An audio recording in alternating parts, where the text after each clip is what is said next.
जळगाव जिल्ह्यातील 16 नगर परिषदा आणि 2 नगर पंचायती अशा एकूण 18 या ठिकाणी निवडणुका होणार आहे। आणि यासाठी काल अर्ज भरण्याची शेवटची मुदत होती आणि अक्षरशः शेवटच्या दिवशी अर्जाचा या ठिकाणी पाऊस पडलेला आहे।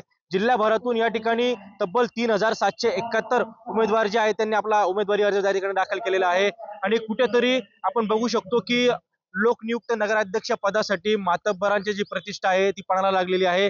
एकूण या ठिकाणी 464 जागांसाठी तब्बल 542 अर्ज जे आहे त्या ठिकाणी दाखल झालेले आहे। आणि अध्यक्ष पदासाठी एकूण 229 अर्ज जे आहे ते दाखल झालेले आहेत। तब्बल 3771 एकूण अर्ज या ठिकाणी दाखल झालेले आहे। आणि अनेक मातब्बर जे आहे त्यांच्या प्रतिष्ठा या ठिकाणी पणाला लागलेल्या आहे। गिरीश महाजन असतील, संजय सावकारे असतील, मंत्री गुलाबराव पाटील असतील इत्यादी मातब्बर नेते जे आहे यांच्या प्रतिष्ठा या निवडणुकीमध्ये पणाला लागलेली आहे। आणि आज संपूर्ण जिल्ह्यामध्ये उमेदवारी अर्जांची छाननी सुरू आहे। आणि एकंदरीत अनेक उमेदवारी अर्ज जे आहेत ते या ठिकाणी आता छाननी अंतिम बाद देखील होणार आहे। आणि छाननी नंतरच या ठिकाणी उमेदवारीचं जे चित्र आहे ते या ठिकाणी स्पष्ट होईल। आणि 21 तारखेला पूर्णतः या ठिकाणी निवडणूक कशी होणार, किती उमेदवार रिंगणात असणार ते देखील चित्र आता स्पष्ट होणार आहे। आणि आता सध्या छाननी सुरू आहे।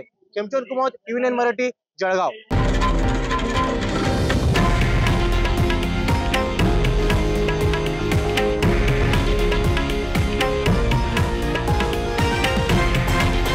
हे आहे देशातील नंबर 1 न्यूज नेटवर्क आणि आपण पाहत आहात TV9 मराठी, एकमेव।